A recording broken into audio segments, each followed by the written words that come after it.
What if I told you that a black man had 4 million followers in the 1920s? Not 400,000, not 4 million views. 4 million actual paying members in 1920, before television, before internet, before social media. 4 million black people across 40 countries who believed in one man's vision so deeply that they gave him their money, their loyalty, their lives. His name was Marcus Garvey, and the FBI wanted him dead. January 1st, 1923. New Orleans, Louisiana. 9:45 at night. James William Henry Eason steps out of Bethany Baptist Church after delivering the holiday sermon. He's Marcus Garvey's former vice president. Former because 3 months ago he broke with Garvey and started his own rival organization. Now he's recruiting members away from Garvey's movement. Now he's threatening to testify against Garvey in federal court. The street is dark. The church crowd disperses into the New Orleans night. Eason walks toward his car. 3 men emerge from the alley, their footsteps quick, purposeful. Eason recognizes them immediately. They're wearing UNIA badges, Universal Negro Improvement Association badges, Marcus Garvey's organization. Gunshots explode in the darkness. Eason falls. Blood spreads across the church steps. He's been shot 4 times. As he lies dying, police arrive. They ask him who did this. With his last breaths, James Eason speaks. I am positive that these 2 men are. He names them. Constantine Frederick Dyer, William Shakespeare, both UNIA members, both claiming to be police chiefs of the African Republic that Garvey was building. Eason dies 4 days later. But here's what makes no sense. 1 hour after the shooting, 1,200 miles away in New York City, Marcus Garvey walks onto the stage at Liberty Hall. He announces to the crowd that James Eason has been shot in New Orleans. 1 hour later, 1,200 miles away, in 1923. No internet, no cell phones. Long-distance telephone calls took hours to connect. How did Garvey know so fast the FBI wanted to know the same thing? This is the story they buried. This is your stolen legacy. And what I'm about to show you will shatter everything you thought you knew about the civil rights movement, about black leadership, and about who really wanted Marcus Garvey destroyed. Because it wasn't just white people. Everything you learned about black history was sanitized. They taught you about the peaceful marchers, the patient sufferers, the respectable protesters who waited politely for white people to grant them freedom. They taught you about Martin Luther King Jr. turning the other cheek. They taught you about Rosa Parks sitting quietly on a bus.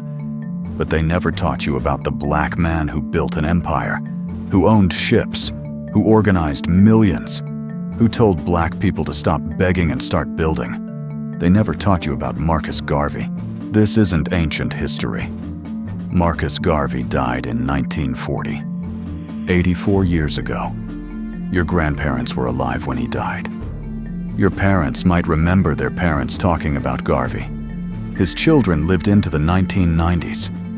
His grandchildren are alive today, walking this earth right now.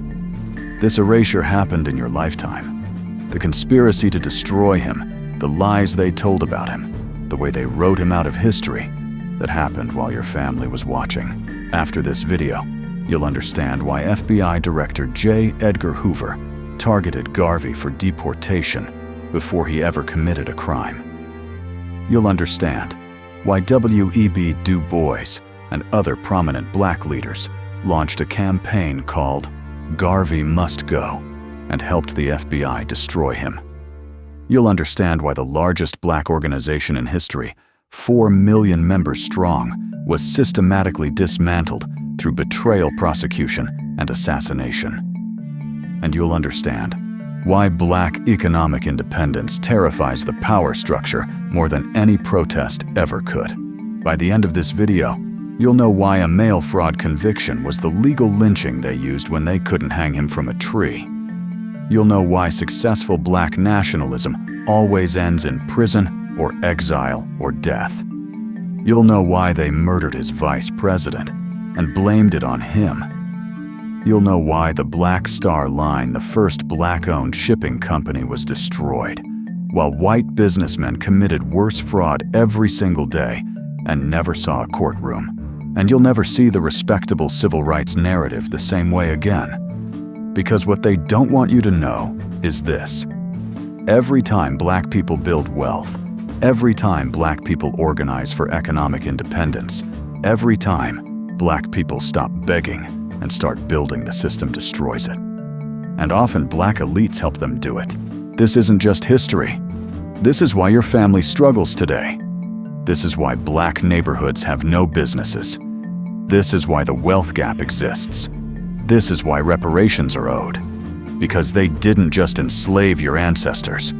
They destroyed your great-grandparents' businesses. They prosecuted your leaders. They stole trillions of dollars of black wealth in the 20th century, in your grandparents' lifetime. And Marcus Garvey documented it all. He saw it happening. He tried to stop it.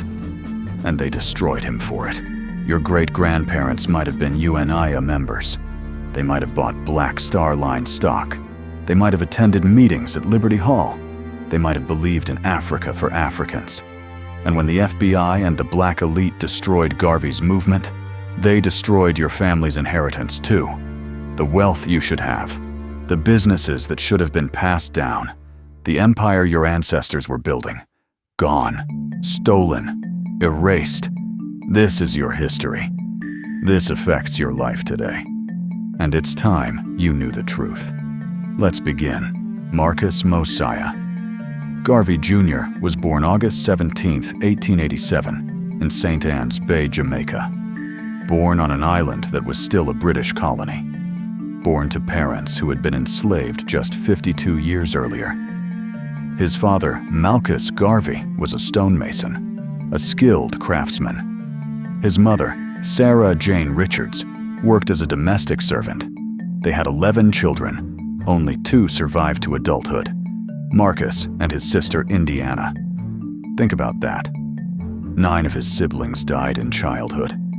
That was life for black people in colonial Jamaica. Poverty, disease, death. But Marcus's father was different. Marcus Garvey owned a small library.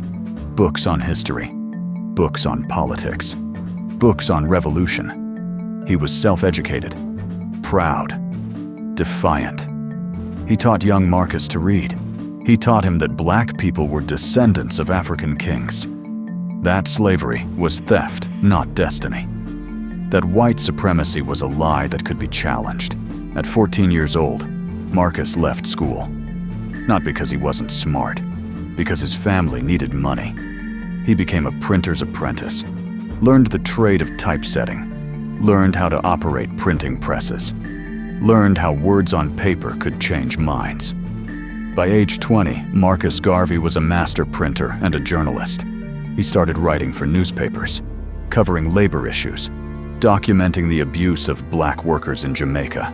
Then in 1910, Marcus Garvey left Jamaica. He traveled to Costa Rica. He had a godfather there who offered him a job on a banana plantation, managing timekeepers. But what Garvey found in Costa Rica changed his life forever. He saw black workers, thousands of them working for the United Fruit Company, brutalized, underpaid, dying from diseases and accidents with no compensation, treated worse than animals. And when they tried to organize for better conditions, they were beaten or killed. Garvey tried to speak out. He wrote articles for local newspapers exposing the abuse. The Costa Rican authorities shut him down, threatened him. He moved to Panama. Same story. Black workers abused, black voices silenced. He traveled through Central America and saw the same pattern everywhere. Black people building wealth for white companies. Black people dying to make white men rich. Black people with no power, no protection, no nation. That's when the question formed in his mind.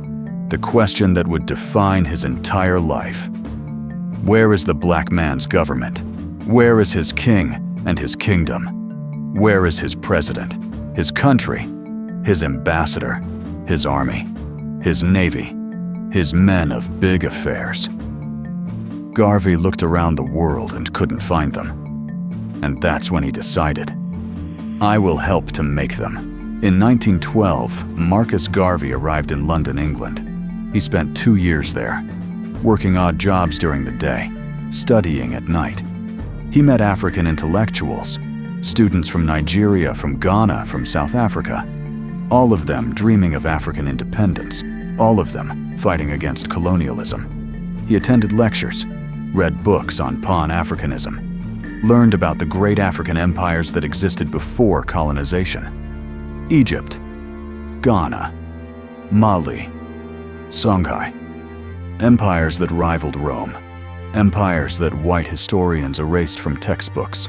And Garvey read a book that changed everything. Up from Slavery by Booker T. Washington. The story of a man born into slavery who became an educator, who built Tuskegee Institute, who believed black people could lift themselves through education and economic self-sufficiency. Garvey read that book and understood his mission. He would create a global movement, not just for Jamaicans, not just for Americans, for all black people everywhere. A movement that would unite the African diaspora. A movement that would reclaim Africa. A movement that would build a black nation. July 1914. Marcus Garvey returned to Jamaica. He was 26 years old.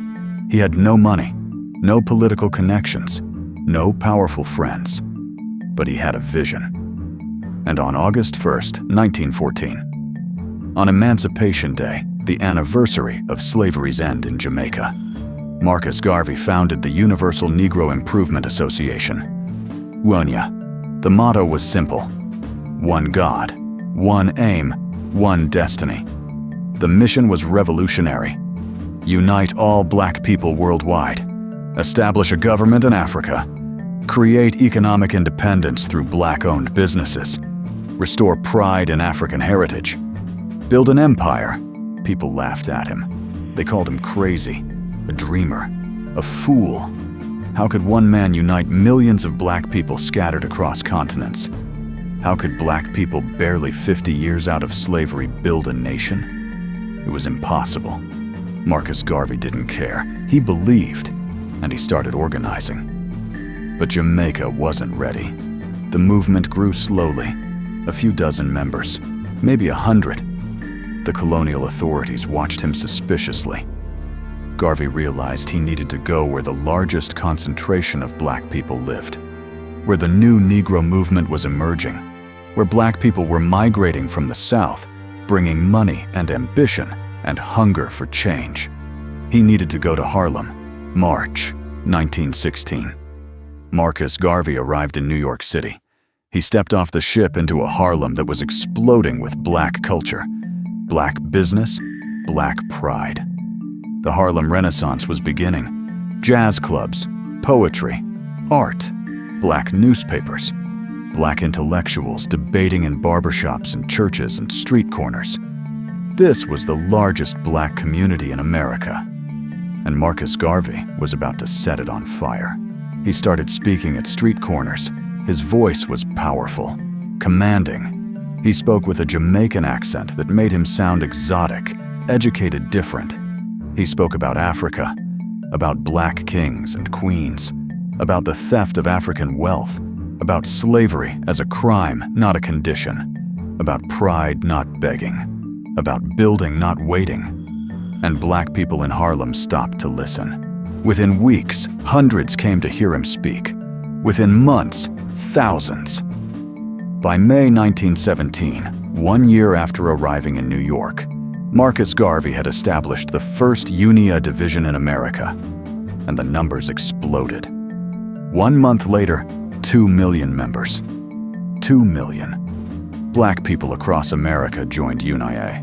They paid dues, 25 cents a month. That doesn't sound like much, but think about it. 2 million people times 25 cents. That's $500,000 a month. In 1917, that's $9 million a month in today's money. Garvey used that money to buy buildings. to start businesses, to publish newspapers. And in 1919, he made the purchase that would change everything. Liberty Hall, a massive building at 114 West 138th Street in New York City. It could seat 6,000 people. He bought it, renovated it, and named it Liberty Hall after the headquarters of the Irish independence movement in Dublin. Because Garvey understood something. Irish people won their independence from Britain, not by begging, but by organizing, by fighting, by building their own institutions. Black people could do the same. July 27, 1919. The dedication of Liberty Hall. 6,000 black people packed inside. Thousands more stood outside, unable to get in. Marcus Garvey walked to the stage. He was 31 years old, and he declared that Liberty Hall would be the headquarters of the coming black nation. This would be where laws were debated, where leaders were elected, where the vision of Africa redeemed would be planned. This wasn't a church. This wasn't a social club. This was the Capitol building of a government in exile, the government of black people worldwide waiting to reclaim their homeland. And every single night, 6,000 people filled Liberty Hall to hear Garvey preach. Not preach religion, preach revolution, preach pride, preach economic independence, preach the message that black people didn't need to wait for white people to grant them anything. Black people could build their own everything, their own businesses, their own banks, their own ships, their own nation. The movement exploded across the world. By 1920, UNIA had 1,100 chapters in 40 countries. 40 countries. Think about that. This was before airplanes were common, before phones were widespread, before any form of mass communication. And yet, Garvey built a network that stretched from New York to London, to Cuba, to Panama, to Trinidad, to Ghana, to South Africa. 1,100 chapters. Each one organizing black people, each one collecting dues, each one teaching the message. One God, one aim, one destiny. UNIA wasn't just big in America. In some countries, it was bigger than in America. In Cuba, nearly every black worker was a UNIA member.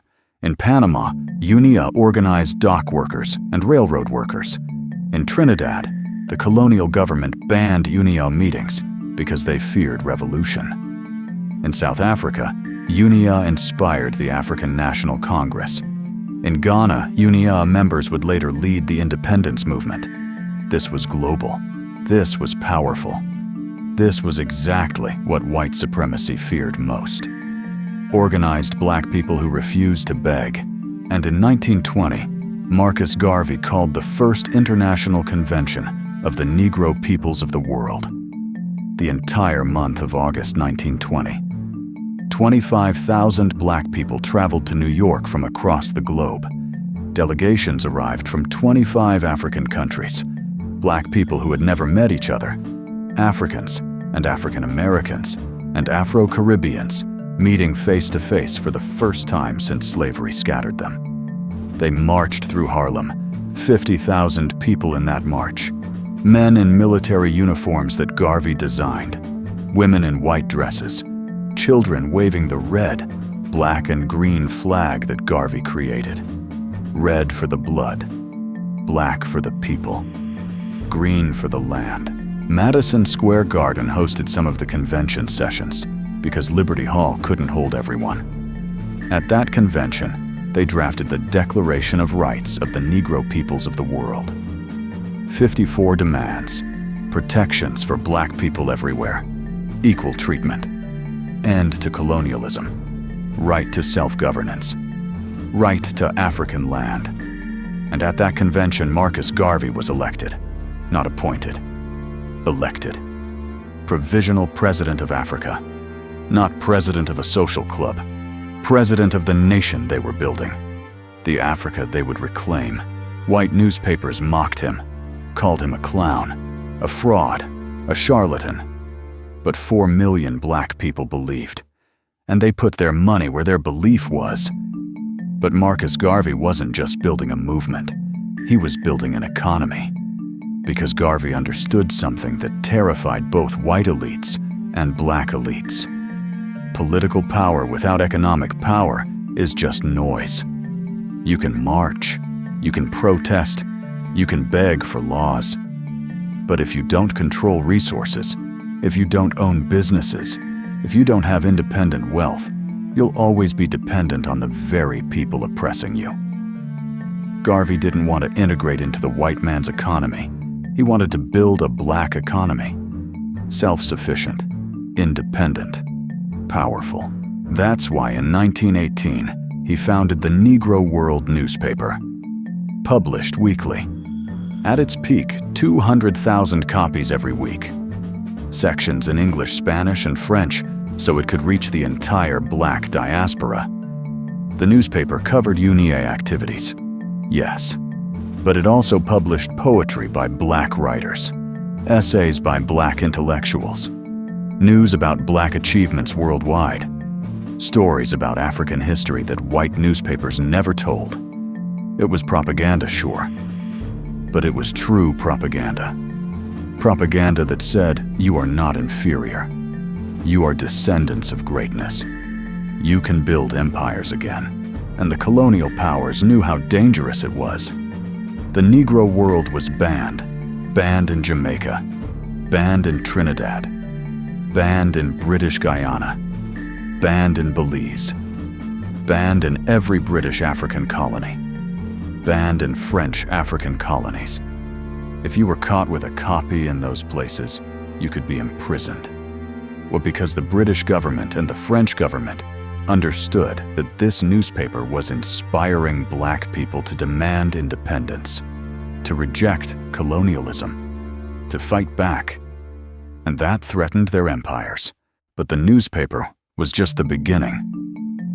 In 1919, Marcus Garvey announced the creation of something even more revolutionary: the Black Star Line, a shipping company owned and operated by black people. June 27, 1919. The Black Star Line was incorporated in the state of Delaware. Capital stock $500,000. Shares sold at $5 each. That was affordable. A working-class black person could save $5, could buy one share, could own a piece of a black company. And they did. Tens of thousands of black people bought stock. They came to UNIA meetings and handed over $5, $10, $20. Their savings, their hope, their belief that finally black people were building something that couldn't be taken away. Within months, the Black Star Line raised over $600,000. That's $10 million in today's money. Raised from working-class black people. Porters, maids, factory workers, sharecroppers, people who barely had enough to eat. But they bought stock, because this wasn't just an investment. This was a revolution. This was proof. Proof that black people could do what white people said they couldn't. Proof that we didn't need white banks, or white investors, or white approval. September 1919. The Black Star Line purchased its first ship, the SS Yarmouth, a steamship from Canada. It was old, it needed repairs, but it was theirs, black-owned, and they renamed it, unofficially because maritime law required keeping the registered name. But everyone called it the SS Frederick Douglass, named after the great abolitionist.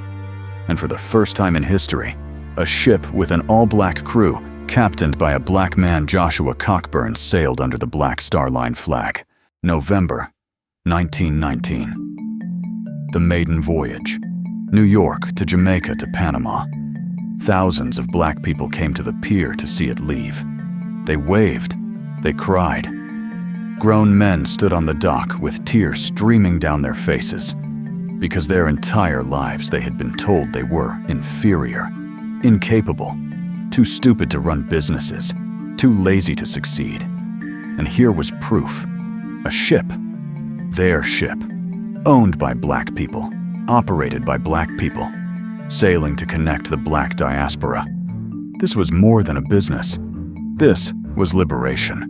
But Garvey didn't stop with one ship. He tried to buy more. The SS Shadyside, the SS Kanawha. Some purchases succeeded, some failed. But the vision was clear. A fleet of ships connecting Africa to the Caribbean to America.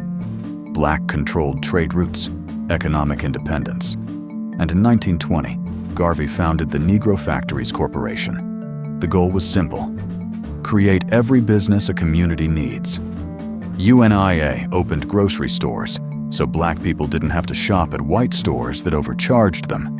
Restaurants, so black people could eat without segregation. Laundries, tailor shops, a printing house, even a doll factory that made black dolls, so black children could play with toys that looked like them instead of only white dolls. The Negro Factories Corporation raised $1 million, $15 million in today's money, all from black investors. And they used it to create jobs. Black workers hired by black businesses serving black communities. This was the blueprint. This was the model. Economic independence leading to political independence. If you own your own economy, you don't need to beg anyone for anything. This is what Marcus Garvey built in just 4 years, from 1916 to 1920. 4 years, 4 million members, 1,100 chapters, 40 countries, a newspaper with 200,000 circulation, a shipping company, a manufacturing corporation, Liberty Hall, an international convention, a flag, an anthem, a provisional government, an empire rising from nothing, built by the nickels and dimes of working-class black people who believed. And the FBI was watching, and they were terrified. October 11th, 1919. J. Edgar Hoover, 24 years old, working as a special assistant at the Bureau of Investigation, the agency that would later become the FBI, wrote a memo. The subject line read, "Marcus Garvey." And in that memo, Hoover called Garvey a notorious Negro agitator. He wrote that Garvey was stirring up racial hatred and needed to be stopped. And then Hoover wrote something chilling. "It occurs to me that there might be some proceeding against him for fraud in connection with his Black Star Line." Read that again. October 1919. The Black Star Line had just launched 2 months earlier. It hadn't failed yet. It was still buying ships, still operating, still raising money. And J. Edgar Hoover was already planning to prosecute Garvey for fraud. Not because fraud had occurred, but because Hoover wanted Garvey gone, and he needed a legal excuse. This was the beginning. This was the conspiracy. Hoover obsessed over Marcus Garvey for years. He assigned agents to infiltrate UNIA. And here's what most people don't know. Hoover hired the first black FBI agents in history, specifically to spy on Garvey. Not to fight crime, not to protect black communities, to infiltrate UNIA, to attend meetings, to join chapters, to report back every word Garvey said, to find anything, any tiny violation that could be used to deport him. Because that was the goal. Deportation. Marcus Garvey was Jamaican. He was a British subject. He wasn't a U.S. citizen. And under U.S. law at the time, any non-citizen convicted of a felony could be deported immediately. No appeal, no hearing, just gone. So Hoover's strategy was simple. Find a crime, any crime, convict Garvey, deport him, remove the most dangerous black leader in America. Why was Garvey dangerous? Because he preached armed self-defense. UNIA members were encouraged to own guns, to protect their homes, to protect their businesses, to fight back if attacked. Garvey famously said that a Winchester rifle should have a place of honor in every black home, and it should be used for that protection, which the law refuses to give. That's armed resistance. That's the opposite of turn the other cheek. And Hoover knew that if 4 million black people decided to fight back, White supremacy couldn't stop them. But Garvey wasn't just dangerous to white people. He was dangerous to black elites, too. And that's where the betrayal began. U.E.B. Du Bois, brilliant intellectual, Harvard-educated, co-founder of the NAACP, light-skinned, respectable, believed in integration, believed that the talented tenth of black people, the educated elite, should lead the race by proving to white people that black people deserved equality. Du Bois's strategy was to work within the system, appeal to white morality, pass laws, integrate schools, win legal cases, be patient, be respectable. Wait for white people to accept you. Marcus Garvey represented the opposite. He was dark-skinned, working class, no prestigious degrees. And he didn't believe in integration. He didn't want to sit next to white people. He wanted black people to build their own nation. He didn't appeal to white morality. He didn't think white people had any morality to appeal to. He didn't wait for laws. He built an empire outside the law, and his movement was massive.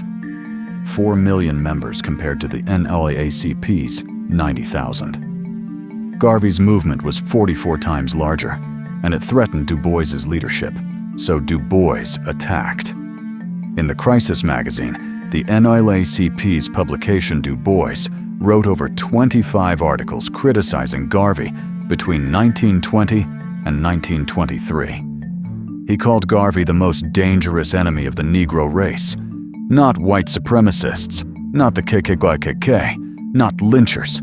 Marcus Garvey. The man building black businesses was the most dangerous enemy. Du Bois called him a clown, a buffoon, a fraud, a demagogue.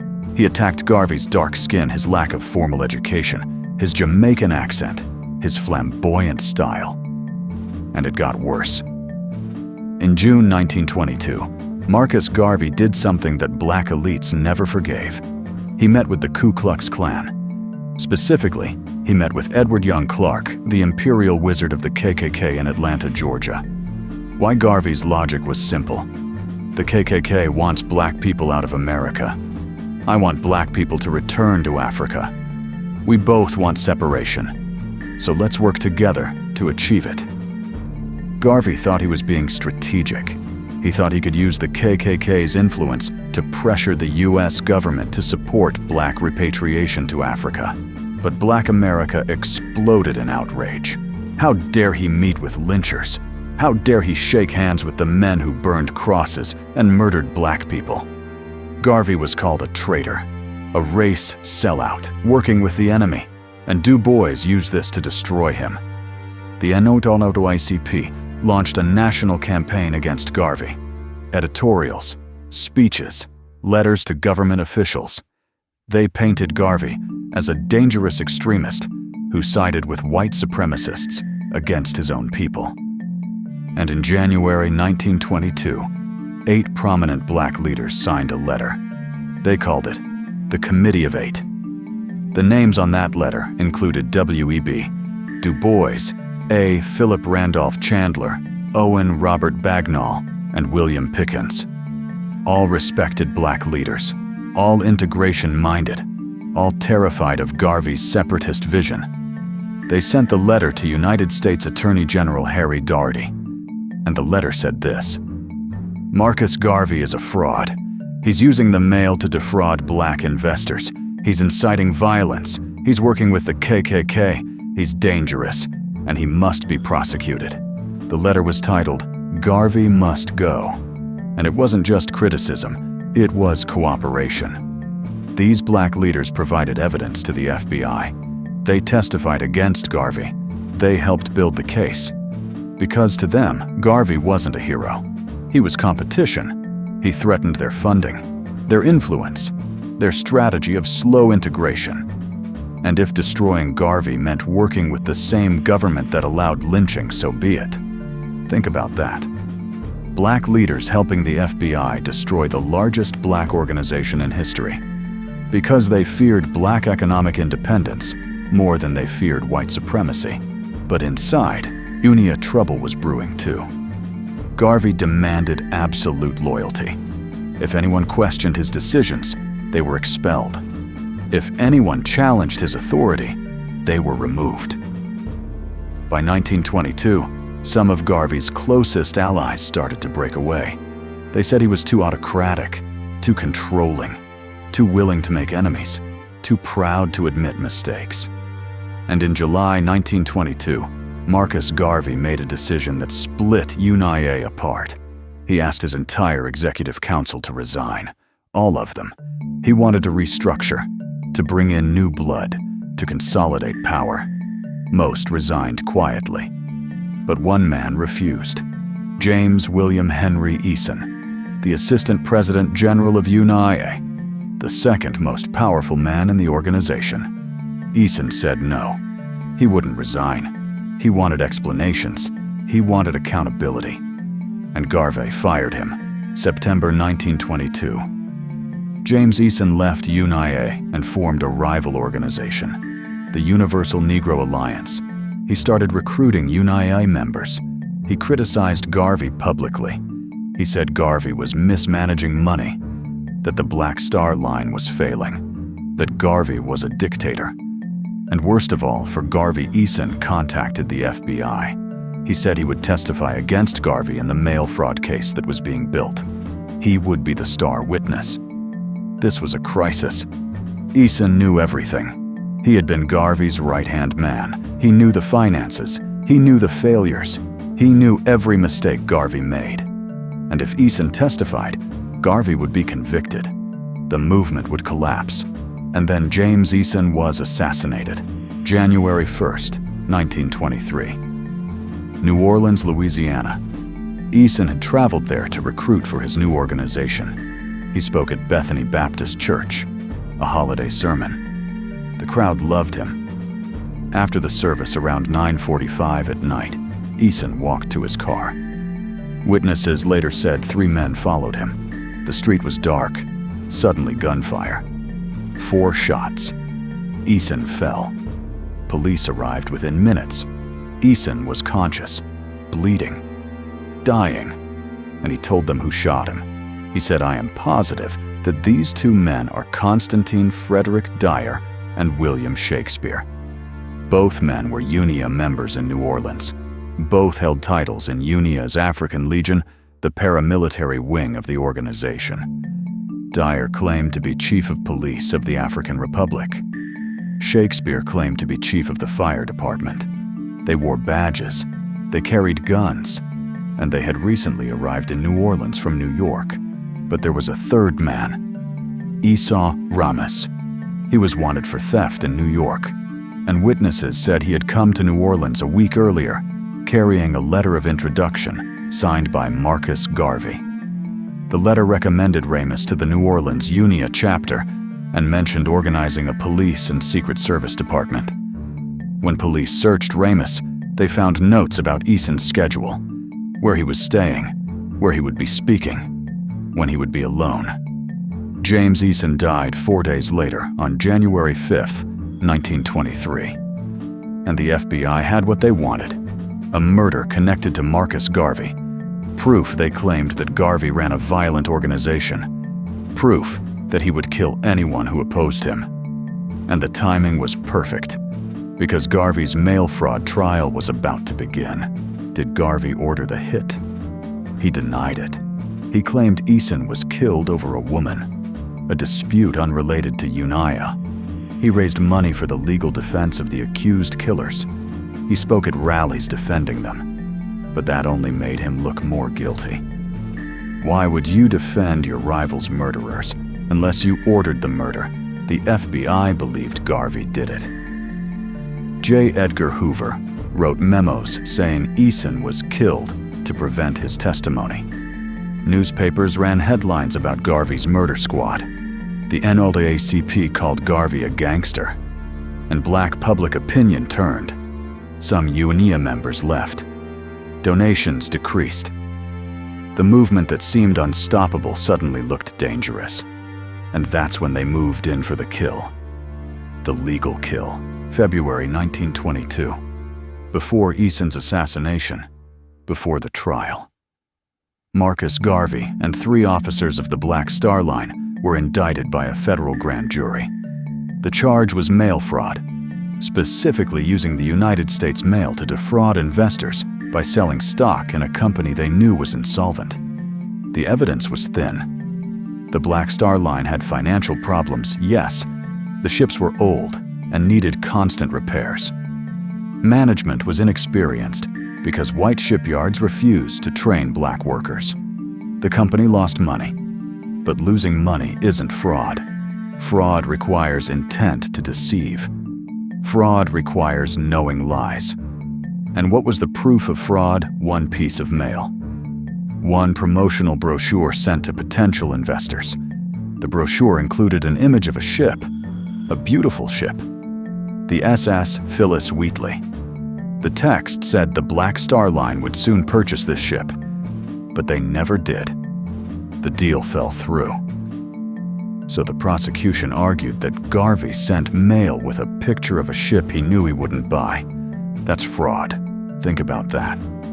The entire case rested on 1 brochure with 1 image.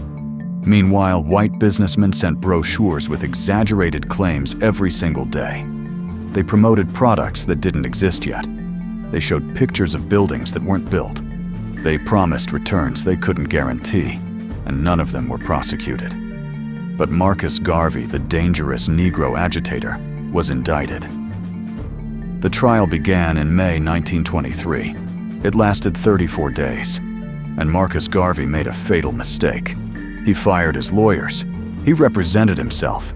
He believed he could win by speaking truth, by exposing the conspiracy, by giving passionate speeches about white oppression and black pride. But judges don't care about passion. Juries don't care about speeches. They care about evidence.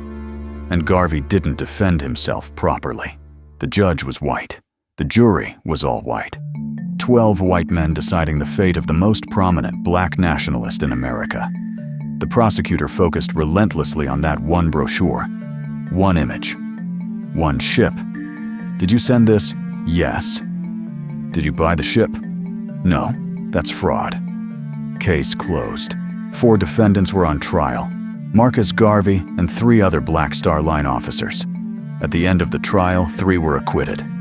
Only Marcus Garvey was convicted, not the officers who actually managed the ships, not the people who handled the finances, just Garvey, the leader, the dangerous one, the one J. Edgar Hoover wanted gone. June 18, 1923. The verdict: guilty. The sentence: 5 years in federal prison. $1,000 fine. Marcus Garvey was 35 years old. He had built the largest black organization in history. And now he was a convicted felon. He appealed. For 2 years, while his appeal moved through the courts, he remained free. He continued leading UNIA. He continued speaking. He continued organizing. But the damage was done. The movement was wounded. Membership declined. The Black Star Line collapsed. The Negro world lost circulation. And in February 1925, the appeal failed. The conviction stood. And Marcus Garvey was sent to United States Penitentiary in Atlanta, Georgia. Prison number 27,166. For 33 months, the most powerful black leader in the world sat in a prison cell, and white supremacy celebrated. J. Edgar Hoover had won. The dangerous Negro agitator was neutralized. Black economic independence was crushed, and the message was clear. If you try to build outside the system, we will destroy you. We won't lynch you from a tree. We'll lynch you in a courtroom. We'll use the law as a noose, and it will look legitimate, legal. Just. But the story doesn't end there. Because even in prison, Marcus Garvey refused to be silenced. While Marcus Garvey sat in that Atlanta prison cell, the machine that put him there continued working. And what I'm about to show you proves this wasn't about justice. This was systematic destruction. This was a blueprint, a playbook that would be used over and over again against every black leader who threatened the system. And you need to understand how it worked. because they're still using it today. J. Edgar Hoover didn't just prosecute Garvey. He built an entire surveillance apparatus around him. Starting in October 1919, 4 years before the trial, Hoover assigned Bureau of Investigation agents to monitor Garvey's every move. They attended UNIA meetings. They intercepted his mail. They followed him. They recorded his speeches. They photographed everyone who attended Liberty Hall. They created files on thousands of UNIA members. And here's what most people don't know. Hoover hired black agents specifically for this operation. These were the first black agents in Bureau of Investigation history. Not hired to fight crime in black communities. Not hired to protect black people. Hired to spy on black people. To infiltrate UNIA. To pretend to be members. To report back everything. Names, addresses, donation amounts, internal disputes. Everything. Over 5 black agents worked undercover in UNIA. They joined chapters. They gained trust. They attended private meetings. And they sent reports to Hoover weekly.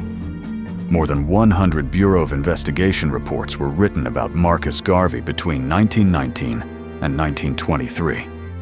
100 reports on a man who was running a legitimate organization, who wasn't robbing banks, who wasn't killing people, who was organizing black people to start businesses. That's what triggered federal surveillance. Not crime. Organization. Black economic independence. That was the threat. And when the Labor Department refused to deport Garvey in 1920 because he hadn't violated any laws, Hoover wrote a memo that reveals everything. He wrote, unfortunately, Garvey has not yet violated any federal law. Unfortunately, he needed Garvey to commit a crime. So he kept watching, kept waiting, until he found something. Anything. One promotional brochure. That was enough. That was the legal excuse to destroy the most powerful black movement in history. This became the template. The exact playbook Hoover used on Garvey was formalized in 1956 as COINTELPRO, the counterintelligence program, used against Paul Robeson, against Martin Luther King Jr., against Malcolm X, against the Black Panthers, against every black leader who refused to beg. Surveillance, infiltration, finding minor violations, manufacturing charges when necessary, legal lynching. That's what they did to Garvey. And they perfected it on him. But the FBI wasn't working alone. They had help from black people.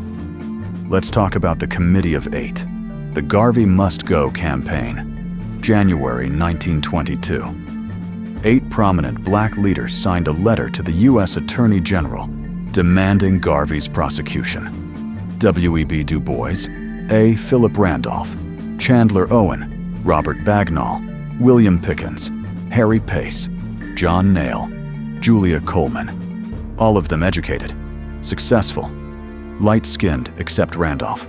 All of them believers in integration. All of them terrified of Garvey's message. Why? Because Garvey threatened their positions. The NAACP had 90,000 members in 1920. UNIA had 4 million. That's 44 times larger. Where do you think donations went? If you're a working-class black person with $10 to give, are you giving it to the NAACP that's filing lawsuits and waiting for white judges to grant you rights? Or are you giving it to UNIA that's buying ships and starting businesses and building a nation? You're giving it to UNIA. So the NAACP was losing money, losing members, losing influence. But it was deeper than money. It was ideology.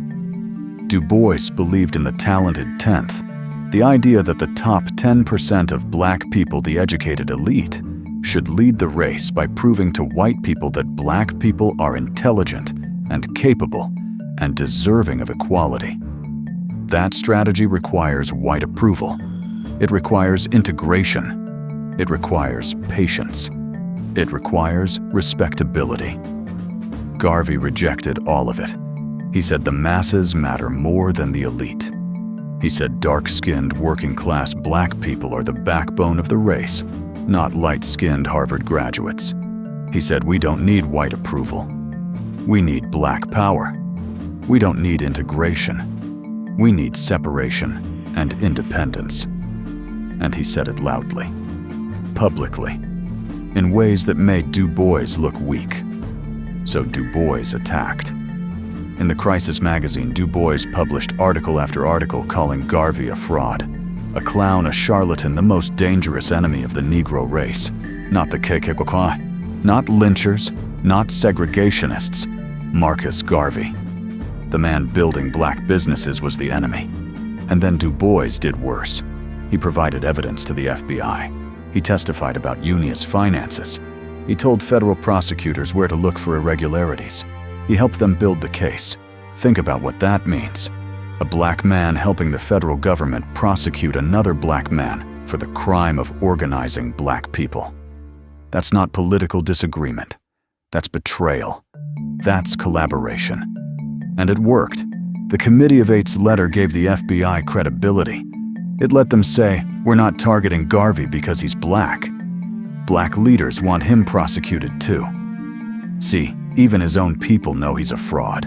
That's how they sold it. That's how they made it look legitimate. And the media played along. White newspapers portrayed Garvey as a con man, a clown in a fancy uniform. They published cartoons showing him as a buffoon. They emphasized every failure, every ship that broke down, every financial loss. They never mentioned the 4 million members, the 1,100 chapters, the fact that this was the largest black organization in history, built in 4 years. They focused on failures and called the whole thing a scam. Black elite newspapers joined in. The Crisis published 25 anti-Garvey articles between 1920 and 1923. They called him dangerous, divisive, harmful to the race. They said his back to Africa rhetoric made black people look like they were giving up on America, like they were admitting defeat. They said Garvey's pride was arrogance, his confidence was delusion, his vision was impossible. After Garvey was convicted, white newspapers celebrated. The New York Times headline read, "Garvey convicted of fraud." Not alleged fraud, not accused of fraud. Convicted. Guilty. Case closed. They didn't mention the all-white jury. They didn't mention that 3 co-defendants were acquitted. They didn't mention J. Edgar Hoover's 4-year obsession. They made it sound like justice was served, like a criminal was caught, like the system worked, and then they erased him. After he was deported in 1927, the media stopped covering him. UNIA still existed. Garvey still led it from Jamaica and later from London. But American newspapers ignored him. He became invisible. And when he died in 1940, the obituaries were brief. A footnote, a historical curiosity. The man who once had 4 million followers died in poverty and obscurity in London. And the system that destroyed him made sure you never learned why. For 70 years, Marcus Garvey wasn't taught in schools, not in the 1930s, not in the 1940s or 50s, not during the civil rights movement of the 1960s, when they taught you about Martin Luther King Jr.'s nonviolence, not in the 1970s during Black Power, when they mentioned Malcolm X, but left out that Malcolm's father was a UNIA organizer and that Garvey's philosophy shaped Malcolm's worldview. They erased Garvey because his message was too dangerous.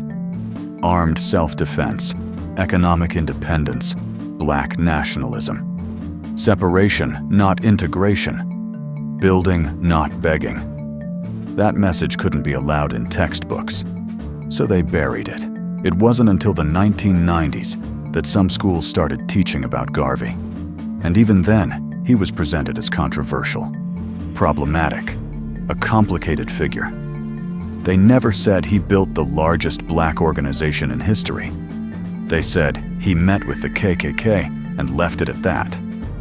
They never said he inspired independence movements across Africa. They said his ships failed and called him a bad businessman. They controlled the narrative. They made sure that even when they couldn't erase him completely, they could discredit him. Make him look like a failure. Make him look like someone not worth following. But here's why this matters right now, today, in 2025. Because what they did to Garvey, what they stole from UNIA members, that theft is why your family struggles today. Let me show you exactly how. Median white household wealth in America today is $284,000. Median black household wealth is $44,100. White families have 6.4 times more wealth than black families. They tell you it's because black people don't work hard enough, don't save enough, don't invest wisely enough. That's a lie.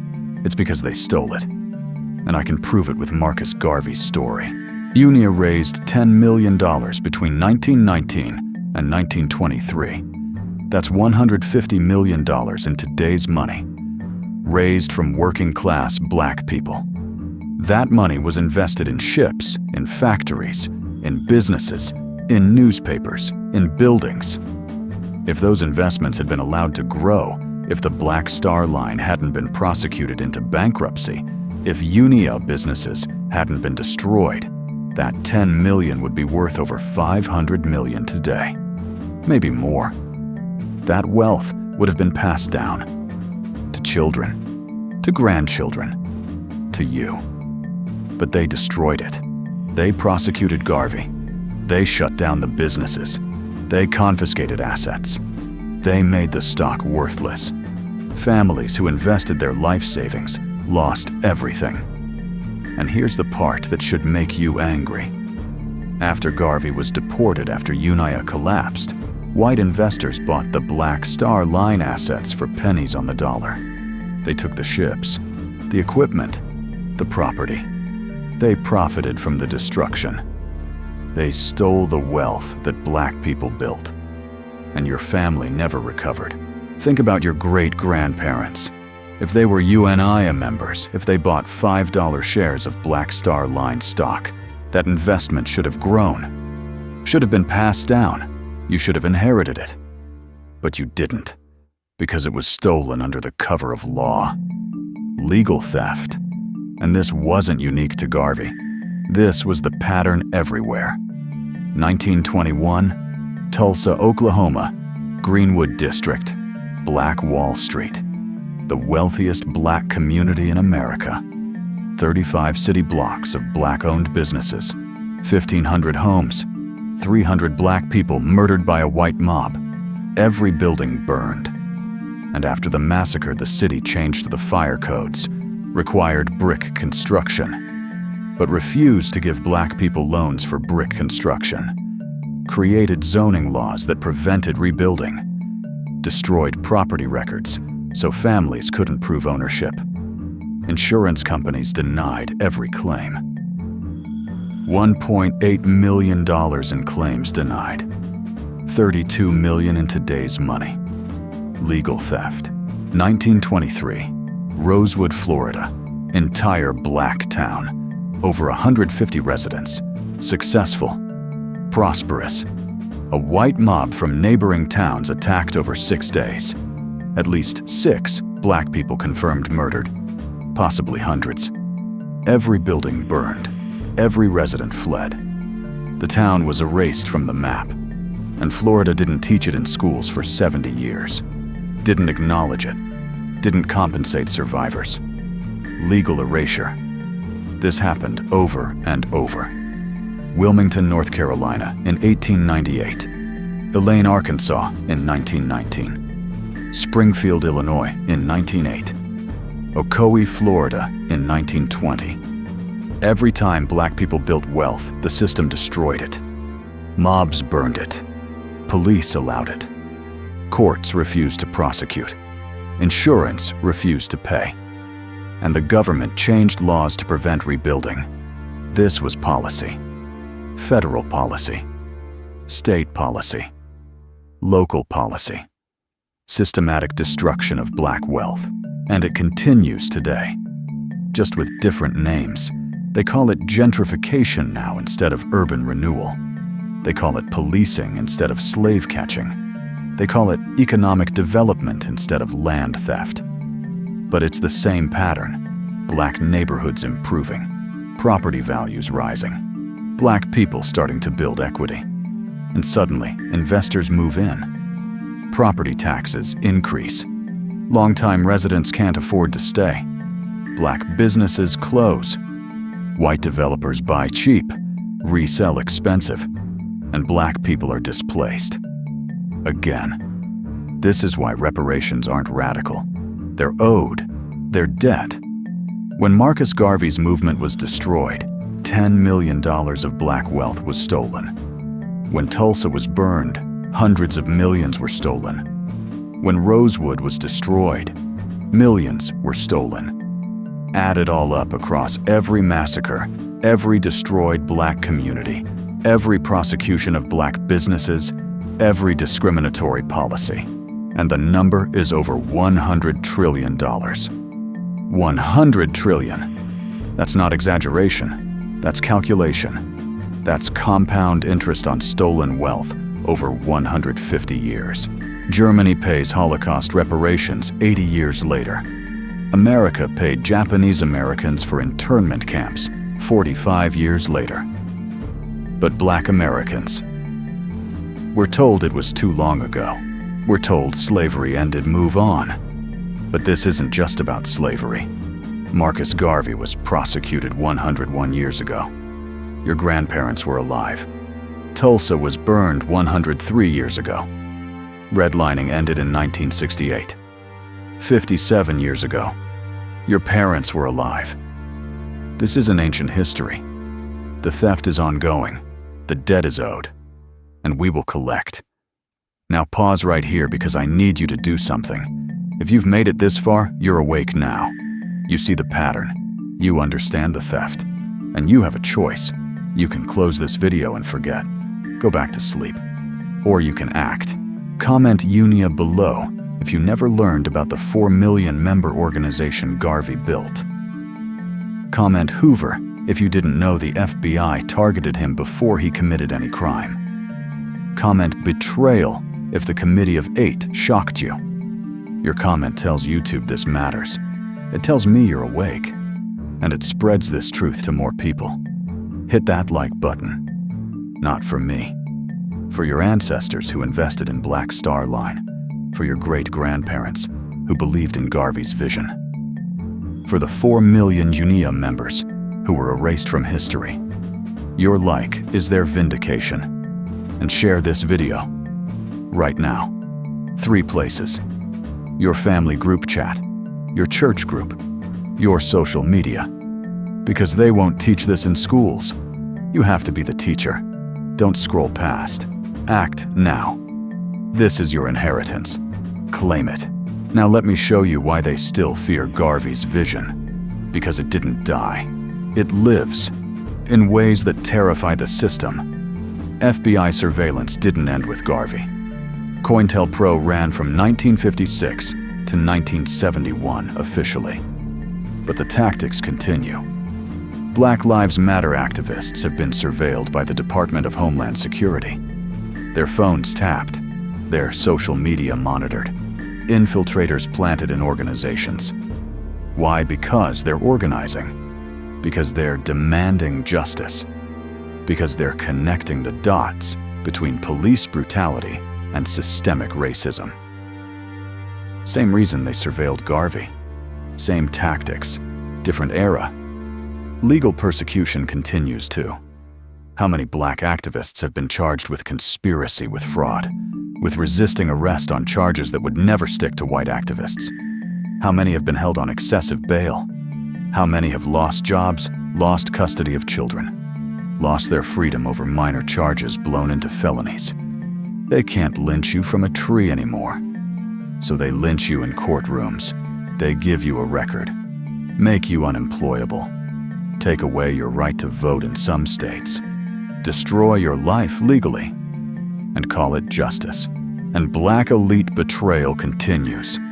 Every generation has black leaders who choose proximity to power over liberation of their people, who choose white approval over black freedom, who criticize black movements as too radical, too angry, too divisive, who tell you to wait, to be patient, to work within the system, to respect the process. Those are the descendants of the Committee of Eight. Different faces, same role, gatekeepers, buffers, controlled opposition. But resistance continues too. Marcus Garvey's vision lives in every black-owned business that refuses to give up, in every Pan-African conference, in every reparations campaign, in every parent teaching their children the history that schools won't teach, in every person who watches this video and decides to build instead of beg. You are the continuation of what Garvey started. You are UNIA reborn. Now let me tell you who you really are, because everything they taught you was designed to make you forget. You are not victims. You are descendants of the largest black organization in history. Your great-grandparents were UNIA members. They bought Black Star Line stock with money they could barely afford to spend. They attended Liberty Hall. They marched through Harlem wearing red and black and green. They believed in Africa for Africans. They believed black people could build empires. And they were right. You are not poor because you failed. You are poor because they stole from you. Your great-grandfather's investment in Black Star Line was stolen. Your grandmother's inheritance from a Tulsa business was burned. Your family's land was taken through eminent domain. Your neighborhood wealth was extracted through predatory loans. This isn't your fault. This is systematic theft, and knowing that should make you angry. But it should also make you determined. You carry the DNA of people who built an international movement in 4 years with no internet, no phones, no cars. They organized across 40 countries using letters and newspapers and word of mouth. They raised $10 million during the Great Depression. They bought ships when banks refused to lend to them. They started businesses when white suppliers refused to sell to them. They did all of this while being surveilled by the FBI, betrayed by black elites, and targeted for destruction. And they still built. That strength is in you. If your ancestors could build Liberty Hall while dodging KKK violence, what can you build with the freedom they died for? If they could organize 4 million people without technology, what can you organize with social media? If they could raise millions during a depression, what can you raise in a time of prosperity? The limitations you think you have are lies. Your ancestors proved what's possible. Now it's your turn. God preserved this story for a reason. The FBI tried to erase it. They failed. Black elites tried to bury it. They failed. 70 years of textbooks tried to hide it. They failed. And you're hearing it today because you have a mission to finish what they started, to build what they couldn't complete, to reclaim what was stolen, to demand what is owed. Marcus Garvey said, "Up, you mighty race, you can accomplish what you will." He said it while building an empire from nothing, while being hunted by the FBI, while being betrayed by his own people, while facing prison and deportation. He said it because he believed it. And now, I'm saying it to you. Up, you mighty race. You can accomplish what you will. You are heirs to UNIA. You are descendants of Garveyites. You are carriers of the Black Star Line vision. You are the resurrection of the movement they tried to kill. You are what they fear, because you know the truth now. You know they lied. You know they stole. You know what you're owed. And you're not begging anymore. You're demanding. You're building. You're organizing. You're the movement reborn. So here's what you must do right now. Subscribe to this channel. This isn't the only story they hid. There are hundreds more. The all-black town that defeated the KKK in a shootout. The black female scientist whose inventions were stolen and patented by white men. The 30 other Black Wall Streets they burned that you never heard about. The reparations cases that almost won. If you don't subscribe, you'll miss them. And this knowledge is too powerful to miss. Tell your children this story. Not the sanitized version. Not the textbook version. This version. Tell them Marcus Garvey built an empire and the government destroyed it. Tell them 4 million Black people believed and organized and invested. Tell them the FBI and Black elites worked together to stop Black economic independence. Tell them the wealth was stolen. Tell them the debt is owed. Tell them they are heirs to warriors, not victims. Share this video in 3 places right now: Facebook, WhatsApp, text message. Wherever your people are, every share is a new UNIA chapter. Every share is resistance. Every share is justice. They erased Garvey once. We won't let them do it again. Comment up, you mighty race, if you're ready to finish what Garvey started. If you're ready to build Black businesses. If you're ready to demand reparations. If you're ready to teach this history. If you're ready to be UNIA reborn. Comment it right now. Now bow your heads with me. Let's pray.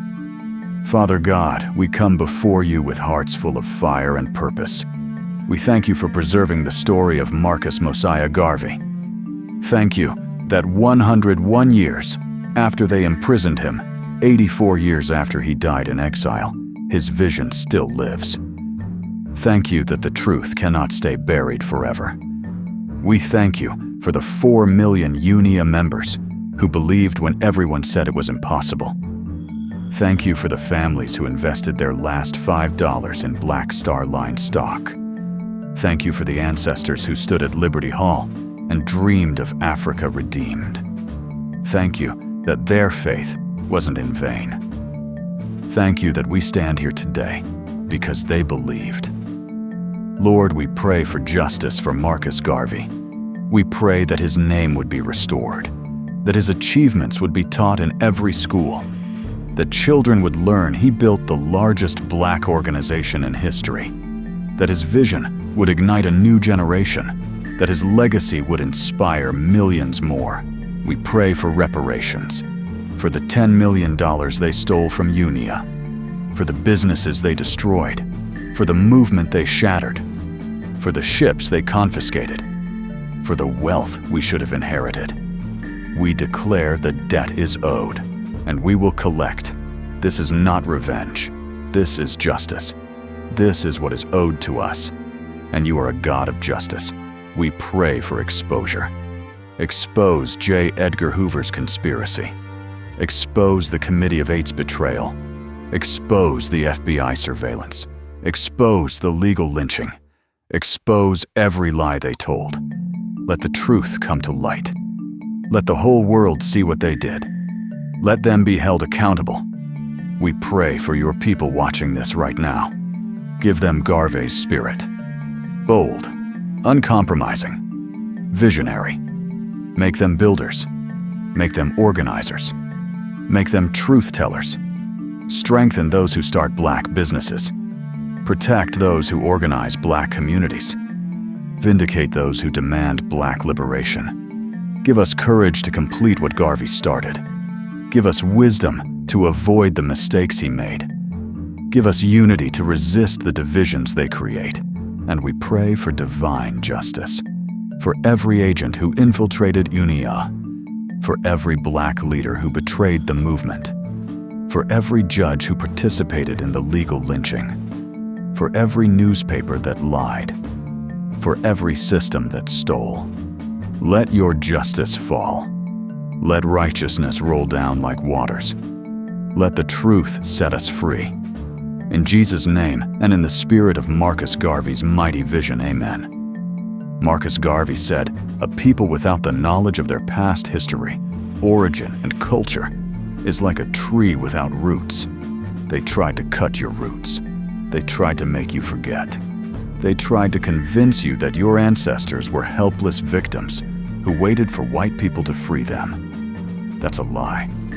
Your ancestors were warriors, organizers, builders, empire makers. They built the largest black organization in history in 4 years. They bought ships. They started factories. They dreamed of redeeming an entire continent. And the only way to stop them was systematic destruction. FBI surveillance, black elite betrayal, legal prosecution, assassination, deportation. It took all of that to stop them. That's how powerful they were. That's who you come from. Now you have a choice. You can close this video and forget. Accept the poverty they designed for you. Believe the lies they teach in schools. Wait patiently for systems that will never free you. Or you can rise. You can learn the history they hid. You can build the businesses they destroyed. You can organize the movement they shattered. You can demand the reparations they owe. You can teach the children they're trying to keep ignorant. You can complete the vision they interrupted. FBI couldn't stop Garvey's vision. They imprisoned him, but the movement spread. Black elite betrayal couldn't kill it. They formed the Committee of 8, but 4 million believed anyway. Deportation couldn't end it. They sent him to Jamaica, but his influence reached Africa and inspired independence movements. Death couldn't erase it. He died in 1940, but Malcolm X quoted him in the 60s. The Black Panthers embodied his economic independence message. The Rastafari movement made him a prophet. Kwame Nkrumah led Ghana to independence using Garvey's Pan-African vision. And you're learning about him today in 2025. The vision lives in every black nationalist who refuses integration without liberation, in every black business owner who builds instead of begs, in every parent who teaches their children to be proud of African heritage, in every activist who demands reparations, in every person who watches this video and decides that enough is enough. You are the continuation. You are UNIA reborn. You are Marcus Garvey's legacy made flesh. So walk in power, build in defiance, organize with purpose, demand what is owed, teach what they hid, live what they tried to kill. You are not victims. You are descendants of Garveyites. You are heirs to stolen empires. You are carriers of a vision that terrifies white supremacy so much they had to use the FBI, the courts, and black elites working together to destroy it. And they still failed.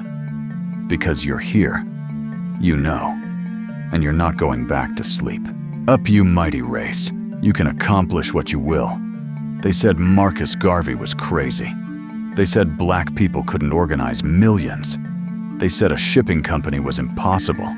They said Africa would never be free. They were wrong about all of it. And they're wrong about you too. You are more powerful than they want you to believe. You are more dangerous than they want you to know. You are the resurrection of what they tried to bury.